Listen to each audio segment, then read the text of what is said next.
So చాలామంది couple యొక్క పాత ఫైల్స్ పట్టుకుని ప్రెగ్నెన్సీ గురించి ప్లాన్ చేసుకుంటున్నాము అని చెప్పి వాళ్ళు ప్రీవియస్ ఫైల్స్ కానీ తీసుకుని వచ్చినప్పుడు కొంతమంది సర్జరీ చేయించుకుని కూడా ఉంటారు.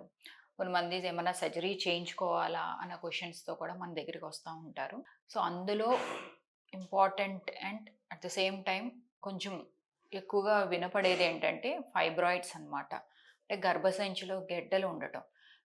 ఈ ఫైబ్రాయిడ్స్ని మేము రిమూవ్ చేయించుకోవాలా మేడం అని అడుగుతూ ఉంటారు. హలో ఎవ్రీవన్, నేను మీ doctor Ashwini, infertility specialist, 49 Rajahmundry branch.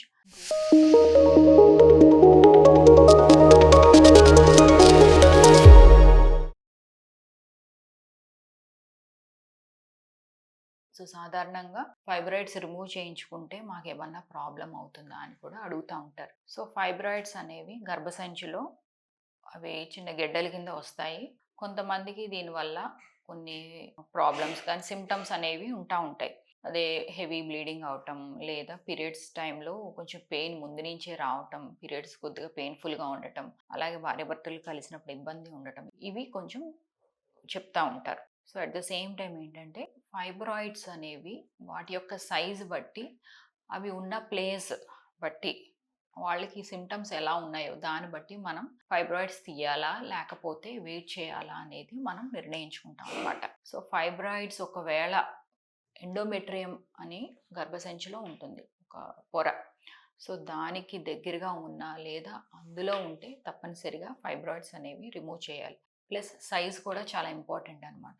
More than 4 centimetres ఉంటే దానివల్ల కూడా ఒక్కొక్కసారి న్యాచురల్గా ప్రెగ్నెన్సీ వచ్చే ఛాన్సెస్ తగ్గుతాయి. లేదా మనం ఏదైనా ట్రీట్మెంట్కి వెళ్ళినా, సపోజ్ ఐవీఎఫ్ వెళ్ళినా కూడా దానివల్ల ప్రెగ్నెన్సీ కన్ఫర్మ్ అయ్యే ఛాన్సెస్ కొంచెం తక్కువ ఉంటాయి. సో ఆ టైంలో ఏంటంటే మనము ఫైబ్రాయిడ్ రిమూవ్ చేసి తర్వాత వాళ్ళని న్యాచురల్గా కానీ లేదా ఐవీఎఫ్ ద్వారా కానీ ఎంబ్రియో పెట్టించుకునే ముందు ఈ గడ్డలు అనేది రిమూవ్ చేయించుకుని వెళ్ళమంటాం. ఒక్కొక్కసారి ఏంటంటే ఎక్కువ ఉంటాయి అన్నమాట. 3 సెంటీమీటర్స్ అలాగా ఎక్కువ చోట్ల ఉంటాయి. సో వీటి వల్ల కూడా న్యాచురల్గా ప్రెగ్నెన్సీ వచ్చే ఛాన్సెస్ తగ్గుతాయి. లేదా ఒక్కోసారి ఐవీఎఫ్ కూడా వీళ్ళు కన్ఫర్మ్ అయ్యే ఛాన్సెస్ కూడా కొంచెం తగ్గుతాయి అన్నమాట. సో ఇలాంటప్పుడు ఈ గడ్డలను కూడా రిమూవ్ చేయించుకుని వెళ్ళమంటాం. సో ఈ రోజుల్లో ఏంటంటే ప్రీవియస్గా కూడా సర్జరీలోని ఫైబ్రాయిడ్ రిమూవల్ని మనం మయోమెక్టమీ అంటాం. సో దీనివల్ల పెద్దగా ప్రాబ్లమ్స్ అనేవి ఏమీ ఫేస్ చేయరు. దీన్ని రిమూవ్ చేయించుకుంటే వీళ్ళకి ఇంకా ఫలితం అనేది బాగుంటుందన్నమాట. కాకపోతే వన్స్ ఇది రిమూవ్ చేయించుకున్న తర్వాత మినిమం 3 మంత్స్ అనేది ప్రెగ్నెన్సీ అనేది ప్లాన్ చేసుకుని 3 మంత్స్ ఏ ట్రీట్మెంట్స్ కానీ న్యాచురల్గా కూడా ప్లాన్ చేసుకోకండి.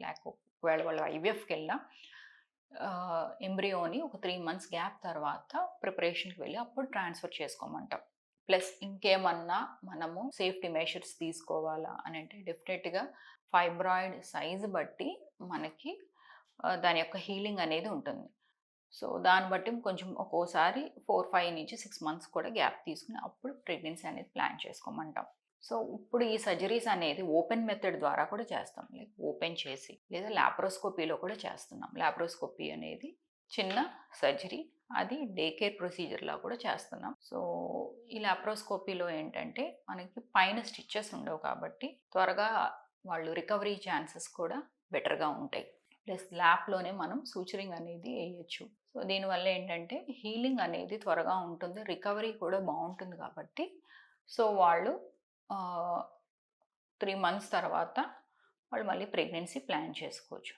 బట్ ఇన్ కేస్ ఆ ఫైబ్రాయిడ్స్ చిన్నగా ఉన్నా, గర్భసంచి కంటే దూరంగా ఉన్న, సైజ్ 3 కంటే బిలో ఉంటే సో దాని గురించి అంత వర్రీ అవ్వాల్సిన అవసరం లేదు. అట్ ద సేమ్ టైం కానీ మీరు ఒక డాక్టర్ దగ్గర రెగ్యులర్ చెకప్లో ఉంటే సో ఏమైనా సైజ్ పెరుగుతుందా లేదా చూసుకుంటూ ఉంటే సో దాన్ని బట్టి సర్జరీని మనం మ్యాక్సిమం అవాయిడ్ చేయొచ్చు. అట్ ద సేమ్ టైం మీరు ప్రెగ్నెన్సీ అనేది ఎర్లీగా కూడా ప్లాన్ చేసుకోవచ్చు. ఇంకా దీని గురించి ఏమైనా మీకు డౌట్స్ ఉన్నా డెఫినెట్గా నన్ను రాజమండ్రిలో మీరు కన్సల్ట్ అవ్వచ్చు. Thank you so much.